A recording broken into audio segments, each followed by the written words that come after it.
주 안에서 사랑하는 성도 여러분, 4월 28일 금요일 주간의 마지막 날 모든 길에 주님과 동행하시는 축복이 있기를 소망합니다.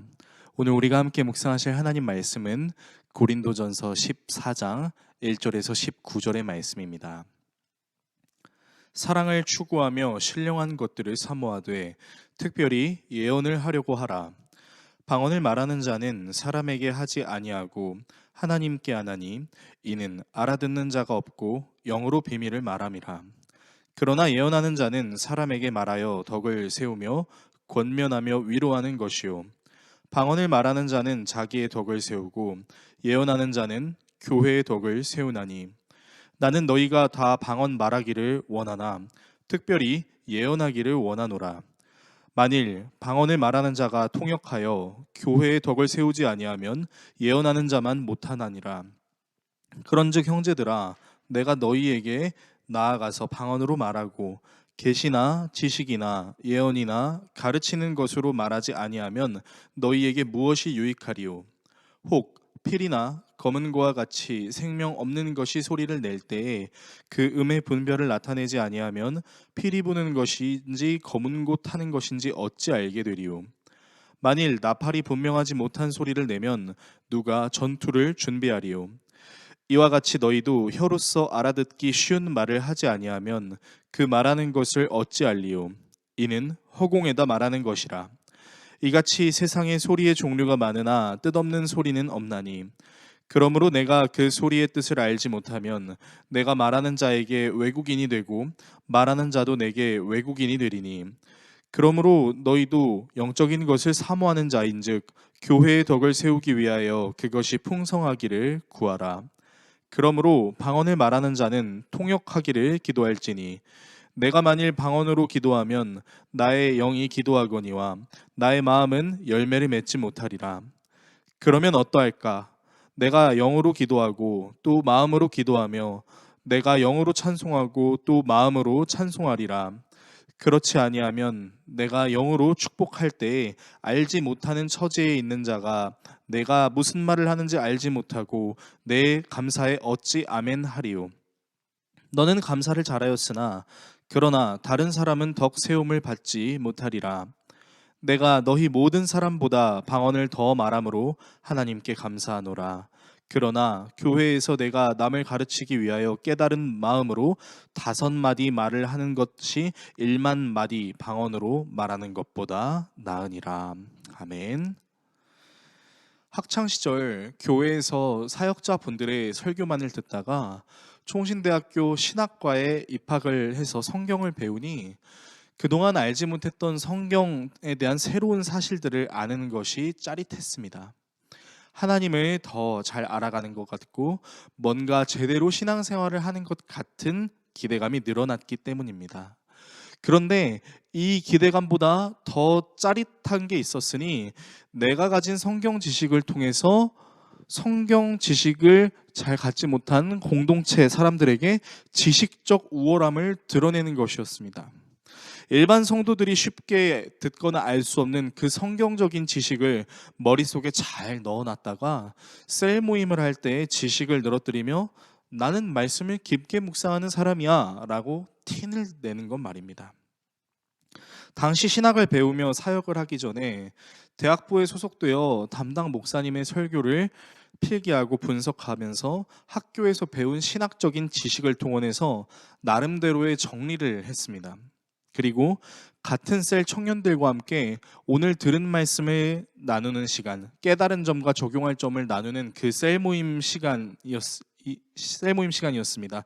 그때 여러 청년들이 설교를 들으면서 이런 부분이 와닿습니다. 이런 부분이 깨달음이 있었습니다.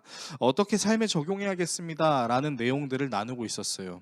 그리고 나눔의 순서가 지나서 저의 차례가 되었을 때 제가 이렇게 나눔을 했습니다.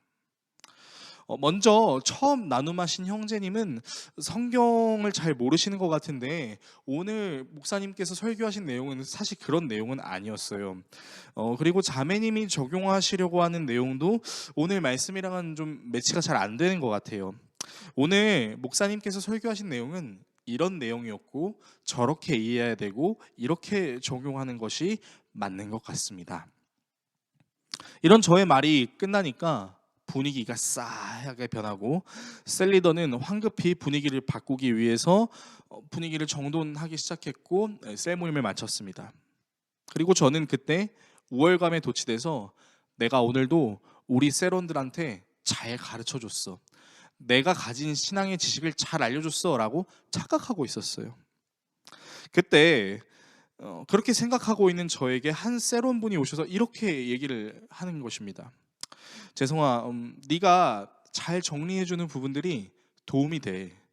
그런데 우리의 나눔은 하나님께서 각자에게 깨닫게 하신 은혜를 나누는 거잖아.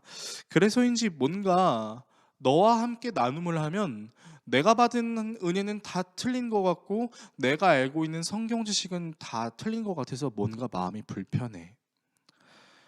저는 이 말을 들은 이후로 다시는 똑같은 실수를 범하지 않고 세론과 셀리더들에게 공개적으로 사과했습니다. 다시는 그런 실수를 저지르고 싶지 않다라는 생각이 들 정도로 너무 창피했어요. 내 유익을 추구하는 행위가 공동체의 유익을 망치고 있었기 때문입니다. 오늘 본문은 이런 비슷한 내용을 다루고 있는데 문자만 보게 되면 마치 방언은 덕이 안 되고 예언은 덕이 되는 것처럼 느낄 수 있습니다. 그러나 바울은 방언 자체가 나쁘다고 이야기하지 않습니다. 방언 자체가 스스로에게 유익이 될 수 있고 개인의 신앙생활과 신앙의 확신에 도움이 된다고 이야기합니다. 다만 이 방언을 개인의 유익으로만 삼고 누군가를 깎아내리기 위한 수단으로 쓰면은 곤란하다, 공동체의 유익이 되지 않을 수 있다라는 것을 이야기합니다. 왜냐하면 당시 고린도 교회 성도들은 그 중에서 외적으로 드러나는 이 방언의 은사를 사모하는 사람들은 다른 은사를 되게 값어치 없는 것처럼 여겼어요. 그래서 방언을 못 알아듣는 사람들이 있음에도 불구하고 예배 시간에 자신이 방언을 할 수 있다는 것을 드러내므로 나는 좀 우월한 신앙을 갖고 있어라는 것을 드러내는 사람들이 있었기 때문입니다.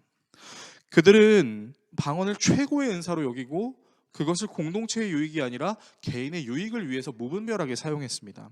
그래서 하나 되어야 될 공동체가 하나 되지 못하는 어려움을 느끼기 시작했고, 바울은 이에 대해 무분별한 방언은 악보 없이 악기를 연주하는 것, 분명하지 않은 나팔 소리 같은 것, 심지어는 허공에 말하는 것과 같다라고 이야기합니다. 더불어 무분별한 방언은 공예배 때 모든 사람이 아멘으로 하나님께 화답해야 되는 것조차도 방해할 수 있다라고 이야기합니다. 그래서 방언과 같은 은사를 가진 자들은 그것을 개인의 유익으로 삼을 뿐만 아니라 통역의 은사를 추구함으로 모두가 함께 하나님의 말씀을 나눌 수 있게 해야 됨을 나누고 있는 것이죠. 그래서 방언도 좋긴 하지만 모든 사람들이 알아들을 수 있는 예언과 계시, 지식의 말을 함께 추구하는 것이 좋다라고 권면하고 있는 것입니다. 개인의 신앙 유익을 위한 경건 생활 중요합니다. 방언 사모해야 되는 거 맞습니다.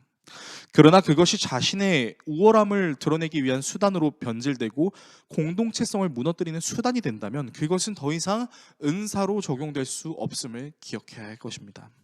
저와 여러분이 개인의 유익을 얻음과 동시에 공동체의 유익을 추구함으로 성령의 인도하심 따라 방언도, 그 방언을 해석하는 은사도 추구하며 더불어 말씀의 지식도 쌓아가 예언을 공동체와 함께 나눔으로 개인의 유익과 공동체의 유익을 위해 힘쓰는 우리 모두가 될 수 있기를 예수 그리스도의 이름으로 축원합니다. 기도하겠습니다. 우리를 사랑하시는 하나님 아버지, 하나님께서 우리에게 주시는 은사를 내 개인의 유익을 위한 수단으로, 그리고 개인의 유익을 위해 공동체의 유익을 저버리는 우를 범하지 않을 수 있도록 주님께서 도와주시기를 사모합니다. 주님, 성령의 인도하심을 당연히 사모해야 할 것입니다. 방언도 사모해야 할 것입니다. 그러나 내 개인의 유익만을 사모하는 것이 아니라 공동체의 유익 또한 추구함으로 하나님의 말씀을 나누는 것도 기뻐하며 즐거워하는 우리 모두가 되게 하여 주시옵소서.